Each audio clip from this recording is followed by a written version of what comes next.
والصلاة والسلام على سید الانبیاء والمرسلین وخاتم النبیین وشافع المذنبین ابی القاسم محمد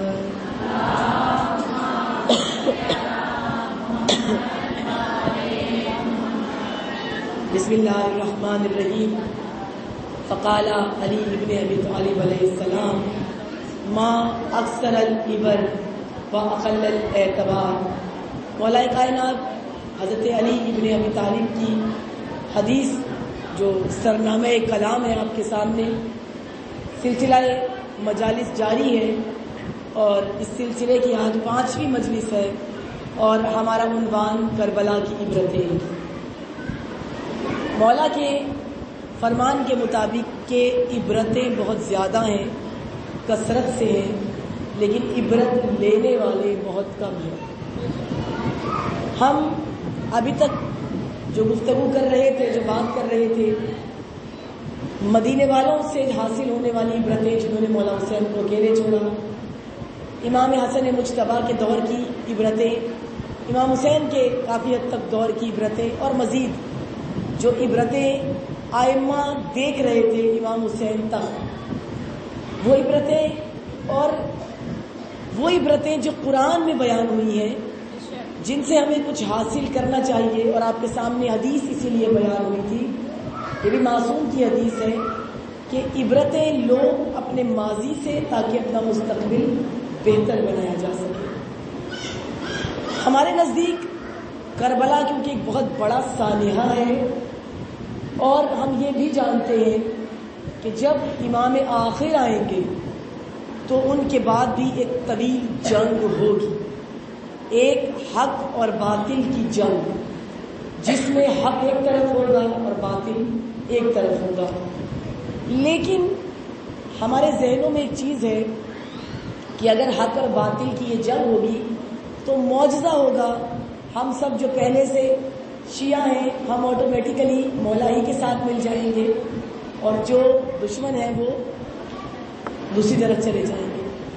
لیکن حدیثوں میں آیا ہے کہ یوم الابدال ہوگا، یعنی بدلنے کا دن ہوگا. کتنے ایسے ہیں، یہ حدیث کے بارے کے حساب سے میں اپنی طرف سے نہیں کہہ رہی.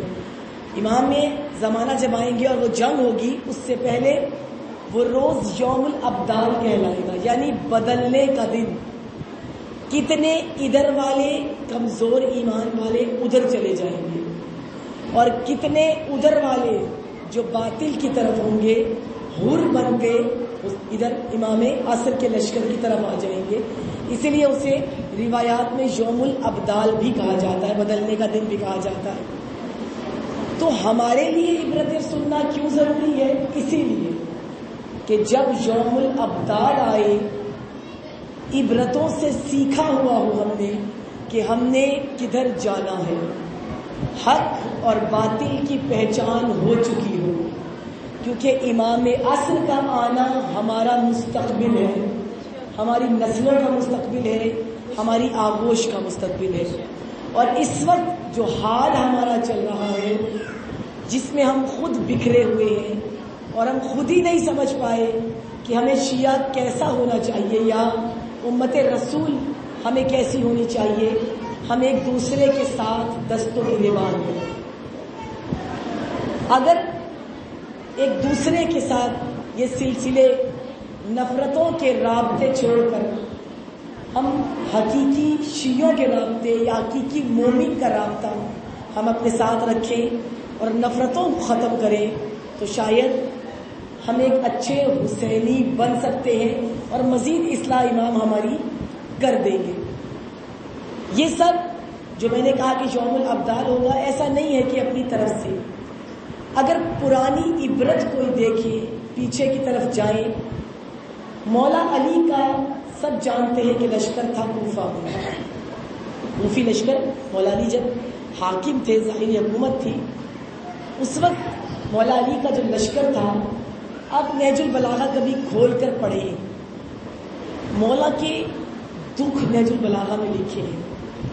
کہیں مولا ان سے کہتے ہیں کہ تم کیسے ہو، جب تنہائی میں ہوتے ہو تو بڑی بڑی ڈینگیں مارتے ہو، ہم یہ کر لیں گے، ہم وہ کر لیں گے، دشمن ایک دفعہ سامنے آ جائے ہم اسے مار دیں گے، ہم اسے قتل کر دیں گے، لیکن جب وہ سامنے آ جاتا ہے پھر پیچھے مڑ جاتے ہو، ڈینگے مارتے ہو اور میدان میں جا کر واپس لوٹ جاتے ہو۔ میدان میں جاتے ہو تمہاری ٹانگیں کانپنا شروع کر دیتی ہیں۔ اور پھر ایک اور جگہ، مختلف خطبات ہیں مولا کے، خطبہ نمبر 29 ہے، خطبہ نمبر غالباً 17 ہے، اس طرح کے خطبے ہیں۔ ایک اور خطبہ جو شاید آپ نے سنا زیادہ ہے اور پڑھا نہیں ہے نہج البلاغہ سے، جس میں مولا نے کہا کہ تم اونٹ کی زخمی کوہان کی طرح ہو، نہ تم پر سواری کی جا سکتی ہے، تم پر سوار ہونا چاہو تو تم کہتے ہو تم زخمی ہو، اور زخمی حالت میں نکلنے کی بھی کہتے ہو کہ ہم آئیں گے بھی، اونٹ بھی ہو، اور کہیں کہا تم شتر مرغ ہو۔ شتر مرغ یعنی جب اس پر سواری کرنا چاہو اس سے کہو، مثال دی ہے یہ، شتر مرغ کیسے ہو کہ جب اس سے کہو کہ تم پر سواری کرنی ہے تو وہ کہتا ہے میں مرغ ہوں۔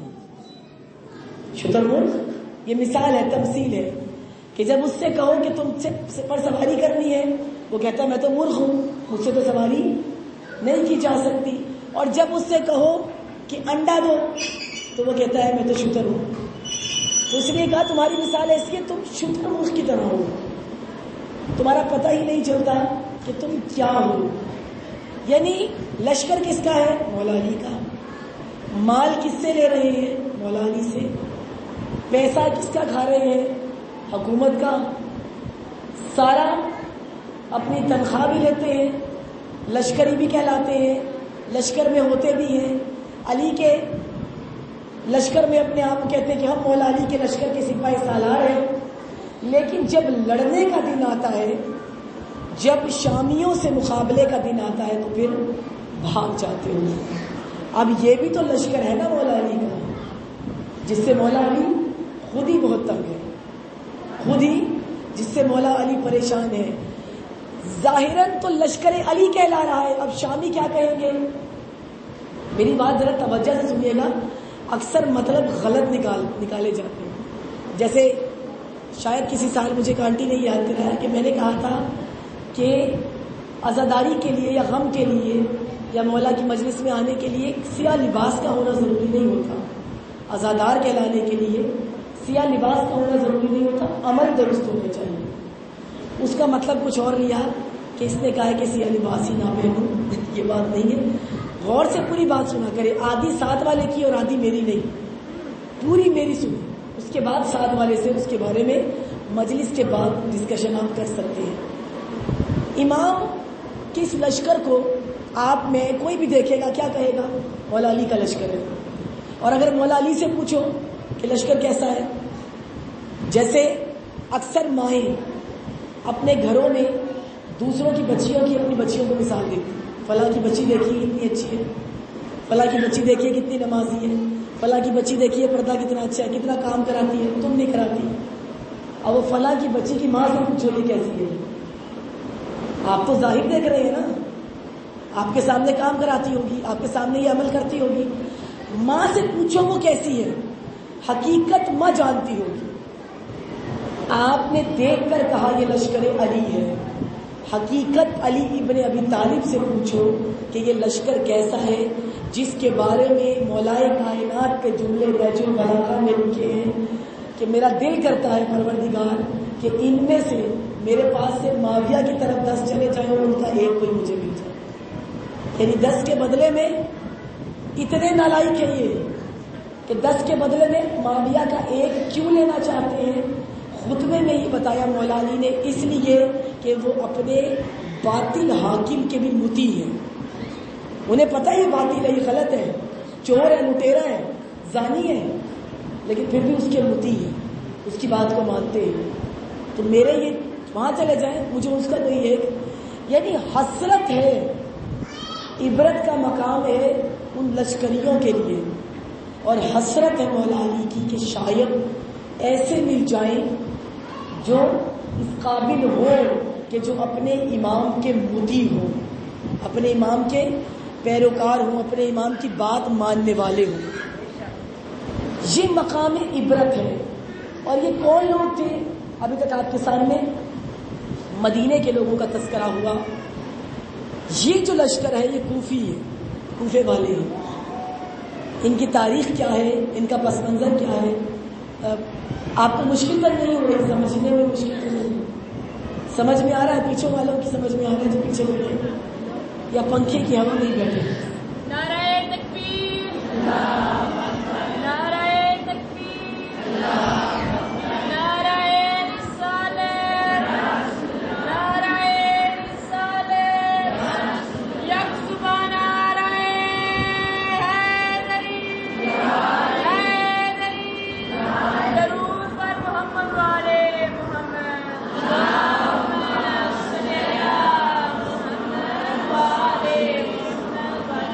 یہ کوفی جو لشکر تھا اس وقت جب ظاہری حکومت ملی مولا کو، یہ اس وقت لشکر امام علی ابن ابی طالب علیہ السلام کے ساتھ ہے. اور پھر یہ کوفہ کیا ہے، یہ مقام کون سا ہے؟ یہ کوئی پرانا بنا ہوا شہر نہیں ہے. کوفہ جب کربلا برپا ہوئی ہے اس سے 42 سال پہلے کا شہر ہے. یہ شہر نہیں تھا، یہ چھاؤنی تھی، فوجیوں کی چھاؤنی تھی. یہاں پر فوجی رہا کرتے تھے چھاؤنی کے طور پر. یہاں یہ تو مقام تھا جہاں صرف آرمی تھی، فوج تھی، اس کے علاوہ کوئی نہیں رہتا تھا. پھر جب جنگیں ہونے لگی، خاص طور پہ خلیفہ دویم کے دور میں، جب اسلامی سلطنت کا سلسلہ بڑھنا شروع ہوا، خلیفہ دویم کے دور میں سلطنت اسلامیہ بڑی تھی، کافی جنگیں کی تھی. ایران اسی دور میں خلیفہ دویم کے دور میں ہی فتح ہوا تھا. جب فتوحات بڑھی مسلمانوں کے، تو یہ اس وقت کوفہ تعمیر ہوا، بنا چھاؤنی کے طور پہ. لیکن جب یہ کوفہ بن گیا، اب فوجی بہت عرصہ یہاں رہتے تھے، تو انہوں نے ڈیمانڈ کی کہ ہماری فیملیز کو، ہمارے خاندانوں کو بھی ہمارے ساتھ یہاں رکھا جائے، کیونکہ اتنا عرصہ ہم اپنے خاندانوں سے دور رہتے ہیں. پھر کوفے والے جو اس چھاؤنی کے آرمی تھی، فوج تھی، یہ لوگ جو ان کے خاندان والے تھے یہ بھی وہاں آ کر بس گئے اپنے بیوی بچوں کے ساتھ.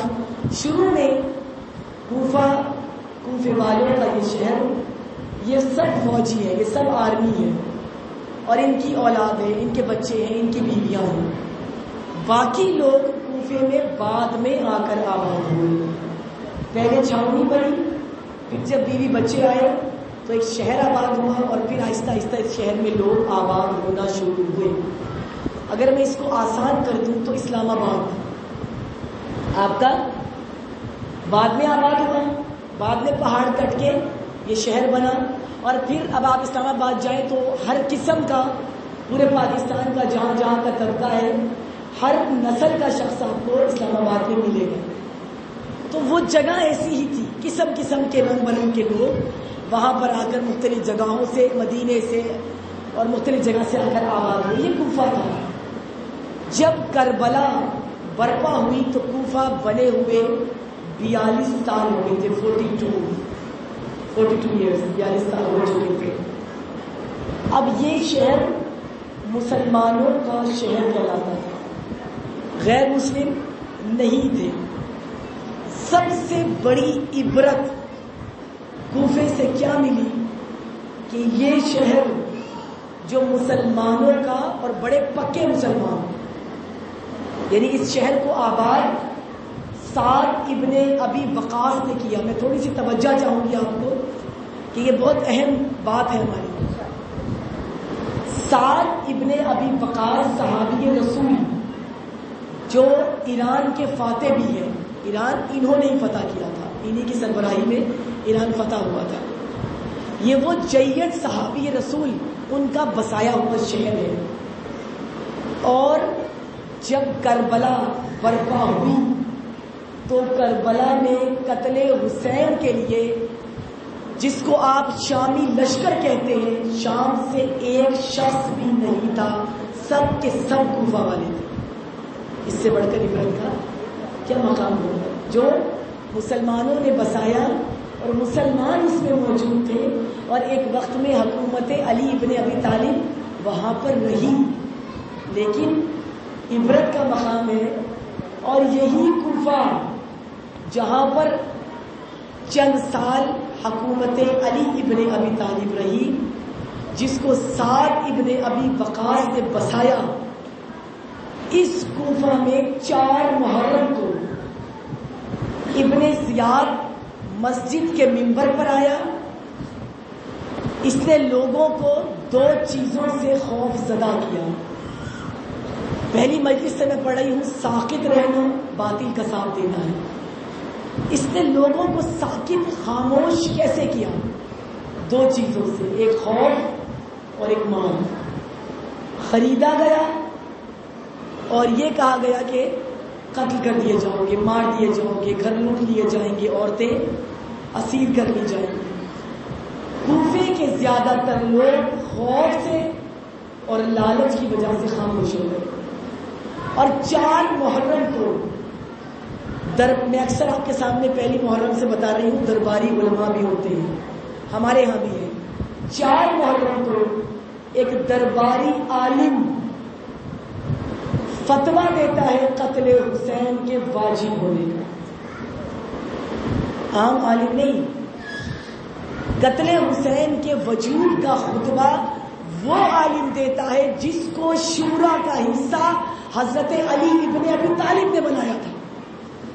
اس سے بڑھ کر عبرت، جسے علی چن کر شورا کا حصہ بنائے. اتنی غلیظ چیز ہے یہ دنیا، اتنی غلیظ چیز ہے یہ مال و متاع دنیا. بک گیا اور فتویٰ دیا وجوب قتل حسین کا. قتل حسین واجب ہے کیونکہ خلیفہ مسلمین کی بیعت نہیں کی حسین نے، یہ توڑی ہے حسین. یہ فتویٰ صادر ہوا، کہاں سے صادر ہوا؟ کوفے سے. سب سے پہلا لشکر 13,000 کا 4 محرم کو کوفہ سے چلا کربلا کے لیے. ایک شخص بھی شامی نہیں تھا، ایک شخص بھی، جسے آپ لشکر شام کہتے ہیں نا، ہم شام لشکر شام اس لیے کہتے ہیں کہ یزید کے خریدے ہوئے کارندے تھے، ورنہ یہ سب کوفی تھے، کوفے کے لوگ تھے. ایک شخص بھی، تاریخ خود ہی پڑھ لیجیے گا، ایک شخص بھی شام سے نہیں آیا. 13,000 کا لشکر بنا، پہلا لشکر. اور 9 محرم تک مسلسل لشکر آتے رہے.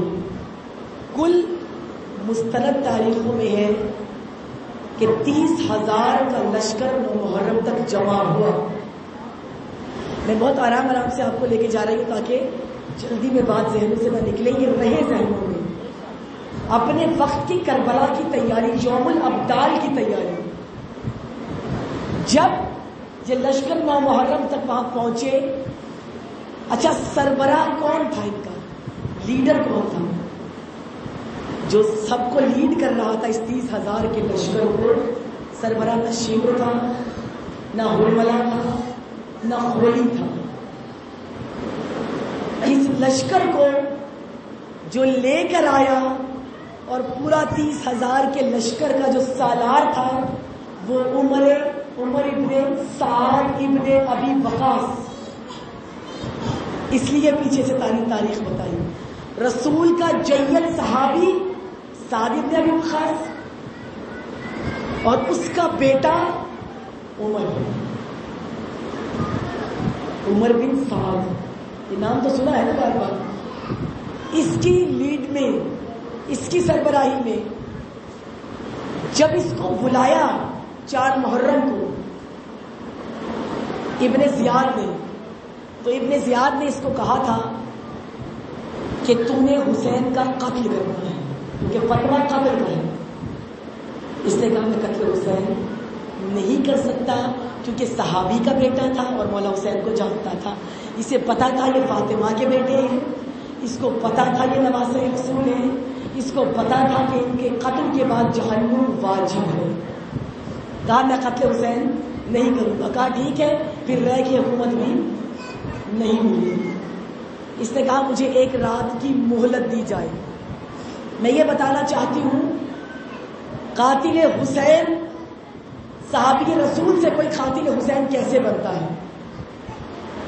فرزند صحابی رسول سے تو قاتل حسین تک کیسے پہنچتا ہے؟ یہ اس نے اجازت لی ایک رات سوچتا ہوں پھر بتاؤں گا. یہ اپنے دوستوں کے پاس آیا اور اس کے دوستوں نے اس کو مشورہ دیا کہ حسین کا قتل نہیں کرنا، ہرگز قتل حسین، تیری تلوار حسین کے خون سے رنگین نہیں ہونی چاہیے. پوری رات اس نے سوچا اور جب صبح کو یہ پہنچا ابن زیاد کے دربار میں، اس نے کہا مجھے ملک کی رائے چاہیے، حکومت چاہیے، میں قتل حسین کے لیے تیار ہوں. حکومت، مال، آپ انسان کو، ایسے انسانوں کو اپنے وقت کے امام کا قاتل بنا دیتے ہیں، حکومت قاتل بنا دیتی ہے. یہ میں اپنی طرف سے نہیں کہہ رہی، آپ نے تو اپنی حکومتوں میں دیکھا ہے لوگ بیویوں کا قتل کر دیتے ہیں، ہے نا ایسا؟ لوگ بھائی بھائی کا قاتل ہو جاتا ہے، شوہر بیویوں کے قاتل ہو جاتے ہیں. ہمارے یہاں حکومتوں میں ابن رسول کا قاتل بنا دیتی ہے یہ حکومت. یہ پہنچا کربلا لشکر کو لے کے، یقین جانیے تاریخ کربلا اٹھا کر دیکھیے کہ 9 محرم تک یہ چاہتا تھا کہ میری تلوار سے حسین کا قتل نہ ہو. کسی طرح معاملہ سلجھا رہا تھا، بار بار جنگ کو طول دے رہا تھا کہ اور آگے چلی جائے اور آگے چلی جائے. 9 محرم تک یہ پکا ارادہ کر چکا تھا میں قتل حسین نہیں کروں گا، ارادہ نہیں تھا اس کا. 9 محرم کو رات کے وقت شمر ذی الجوشن، جو کسی زمانے میں مولا علی کے لشکر میں رہا تھا، عبرت علی کے لشکریوں میں تھا، یہ شمر ذی الجوشن 2 خط لے کر آیا، جن میں سے ایک خط میں لکھا تھا کہ اگر تم نے قتل حسین نہ کیا تو ملک رائے کی حکومت کا پروانہ تیرے سے لیا جا رہا ہے، اور دوسرے خط میں یہ تھا کہ تیری جگہ شمر ذی الجوشن کو میں تعینات کر رہا ہوں. اب یہاں منصب جب انسان کو پیارا ہو، یہاں مال اور حکومت جب انسان کو پیاری ہو تو انسان بھول جاتا ہے کہ سامنے نواسہ رسول ہے. اس نے مسلم ارادہ کیا قتل حسین کا، اور جب 10 محرم آئی، قاتل کیسے بنتے، عبرتیں بتا رہی ہوں میں، میرا عنوان عبرتیں ہیں. جب 10 محرم آئی، یہ کوفی یہ سب سامنے کھڑے ہیں اور زہرا کے بیٹے نے، جناب فاطمہ زہرا کے بیٹے نے خطبہ دیا. اتنا بہترین خطبہ تھا مولا حسین کا صبح کے وقت، فجر کے وقت کا، 10 محرم کی صبح کے وقت کا، کہ 35 سے زیادہ حر لشکر حسین ابن علی کی طرف آئے. یہ ہے یوم الابدال. لیکن کمال یہ ہے جب امام عصر آئیں گے تو ادھر کے ادھر جائیں گے، ادھر کے ادھر آئیں گے، لیکن یہ حسین ہے. اتنے پختہ ایمان والے، ادھر سے کوئی ادھر نہیں گیا، حسین ابن علی کی طرف سے کوئی نہیں گیا. وہاں سے 35 افراد حسین ابن علی کے لشکر میں شامل ہوئے، کئی حر بنے. بتانا یہ غرض یہ ہے، ایک رات اگر انسان کو مل جائے تو انسان صحابی کے بیٹے سے قاتل حسین بن جاتا ہے، اور اگر ایک رات بعض زمین شخص کو مل جائے تو وہ گناہگار سے حر بن جاتا ہے. نعرہ تکبیر، نعرہ تکبیر، نعرہ رسالت، نعرہ رسالت، یکسبہ نعرہ حیدری، حیدری، مدر کرو زبانہ درود رات، اللہم صلی علی محمد وآلہ. یہ ایک رات میں جو ہے، یہ رات ہدایت کی ہے، یا آر یا پار. ہمیں عاشورہ ملا ہے، ہمیں کربلا ملی ہے، ہمیں محرم ملا ہے، اور ہمیں اس محرم کی رات، یہ جو 9 کی شب آتی ہے نا، اکثر جگہ پہ دیکھا ہے لوگ ٹھٹے مار رہے ہوتے ہیں کہ یہ رات حر بننے کی رات ہے، یہ گناہگار کی بخشش کی رات ہے. یہ رات بتاتی ہے آپ کہاں ہو اور آپ کو کہاں جانا ہے، کس طرف مڑنا ہے، کون سا فیصلہ کرنا ہے اپنی زندگی میں، یہ رات بتاتی ہے. اور یہ رات پسرے سعد کو قاتل حسین بنا دیتی ہے. اور اس سے بڑھ کر عبرت کیا ہوگی کہ جب امام حسین نے یہ خطبہ دیا اور لشکر میں سے 35 غر آئے، اس وقت لعین نے کہا تھا پہلا تیر مار کے گواہ رہنا کہ پہلا تیر عمر ابن سعد ابن ابی وقاص نے مارا. کتنی عجیب بات ہے کہ پہلا تیر، گواہ رہنا کہ پہلا تیر میں نے مارا ہے. اور پھر کہا کہ اے لشکر مسلمان، مسلمان کہہ کے پکار رہے ہیں اور نواسے رسول کو قتل کر رہے ہیں. اسی کو کہہ رہے ہیں اے لشکر مسلمان، اے امت رسول، اے مسلمانوں کے لشکر، تمہیں میں، سامنے کون ہے؟ حسین ابن علی، اور یہ کون ہے؟ قاتل حسین ابن علی. کیا کہتا ہے؟ تمہیں میں جنت کی بشارت دیتا ہوں، حسین پر حملہ کر دو، حسین کے کلام کو قطع کر دو. یہ عبرت ہے.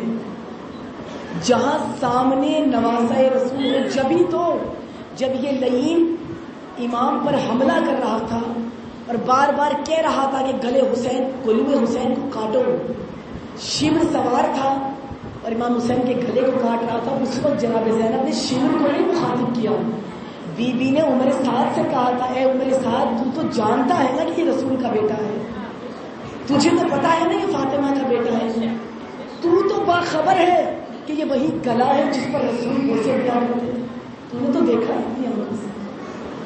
لیکن اگر انسان عبرت پکڑ جائے، لے لے، ورنہ قاتل حسین بن جاتا ہے. کتنا سخت دل ہے وہ جگر، وہ دل کتنا سخت ہے کہ جو علی اکبر جیسی ہستی پہ حملہ کرے. پتھر کا دل چاہیے، انسان کا دل ایسے جوان کو نہیں مار سکتا. کیسے یہ لشکر کفر بن گیا کہ وہ حسین کا لخت جگر عام ہستی نہیں. اس لشکر میں کتنے لوگ ایسے تھے جو رسول کا چہرہ دیکھ چکے تھے. مولا حسین نے علی ہاشم کی جانب سے علی اکبر کو بھیجا بھی اسی لیے تھا، سب سے پہلے بھیجا، ایک تو قربانی میری ہو اور دوسرا یہ جان جائیں کہ یہ شبیہ پیغمبر ہے. جب آئے نا علی اکبر اجازت لینے کے لیے تو کہا تھا مولا حسین نے کہ پروردگار گواہ رہنا، میں اس کو بھیج رہا ہوں جو شکل میں، صورت میں، سیرت میں تیرے نبی کے مشابہ ہے، میں اس کو بھیج رہا ہوں. اور جب اجازت مانگی علی اکبر نے تو کہا اکبر کاش تیرا بھی کوئی جوان بیٹا ہوتا، تجھ جیسا جوان بیٹا ہوتا، اور پھر میں تجھ سے پوچھتا ہوں کہ کیسے بیٹے کو مرنے کی اجازت دی جاتی ہے. علی اکبر کو اجازت ملی لیکن کہا اکبر تیار میں خود کروں گا، سجائے گا حسین خود. مولا حسین نے علی اکبر کے سر پہ خور رکھا، علی اکبر کے سینے پر زرہ کو پہنایا، تلوار کو حمائل کیا، سر پر امامے کو رکھا، پھر سر سے پاؤں تک علی اکبر کو دیکھا. کتنا خوبصورت جوان ہے علی اکبر، کیا شمس سے بنی ہاشم ہے. اور پھر کہا اکبر میری طرف سے اجازت ہے، ایک مرتبہ پالنے والی سے اجازت لے. علی اکبر چلے. خیمہ جناب زینب کا منظر یہ ہے کہ جناب زینب مصلی پر بیٹھی ہوئی ہے. علی اکبر جیسے ہی سامنے سے آئے نا، بی بی نے چہرے کو دیکھ کر کہا اکبر لگتا ہے اجازت مل گئی، اکبر لگتا ہے کہ مرنے کی اجازت مل گئی ہے. عجیب ہوگی اماں، آپ کو کیسے پتا؟ اکبر تیرے چہرے کی خوشی بتا رہی ہے کہ تم میدان میں جانے کے لیے تیار ہے، لیکن اکبر تجھے ایسے زینب رخصت نہیں کرے گی. کیا پتا تیرا لاشا خیمے میں آئے یا نہ آئے. علی اکبر زینب اور طریقے سے رخصت کرے گی. تمام بیویوں کو بی بی زینب نے جمع کیا. تاریخ کے جملے یہ ہیں علی اکبر خیمہ زینب سے ایسے رخصت ہوئے جیسے کسی جوان کا لاشا ہو اور اس جوان کے لاشے کو اپنے گھر سے اٹھایا جاتا. ہر بیوی علی اکبر کو چوم رہی تھی. کوئی علی اکبر کی پیشانی کا مزہ لے, کوئی علی اکبر کے مستحقوں کا مزہ لیتی تھی, کوئی گلو علی اکبر کو چومتی تھی. ساتھ کے راوی کہتا ہے کہ میں نے خود دیکھا اب تک جو بھی بنی ہاشم گیا ہے علی کی بیٹی کے خیمے میں ایک مرتبہ جاتا ہے, اجازت لے کے آ جاتا ہے, لیکن واحد حسین کا جواب ہے 40 مرتبہ خیمے کا پردہ اٹھا ہے, 40 مرتبہ خیمے کا پردہ گرا. یہ بیویاں تھی جو بار بار علی اکبر کو روکتی تھی. وہ کہتی تھی علی اکبر پیشانی کو چومنے دے, وہ کہتی تھی علی اکبر آخری دیدار کرنے دے. بس ہزاروں بیویوں نے علی اکبر کو غصہ کیا. علی اکبر میدان کربلا میں اترے.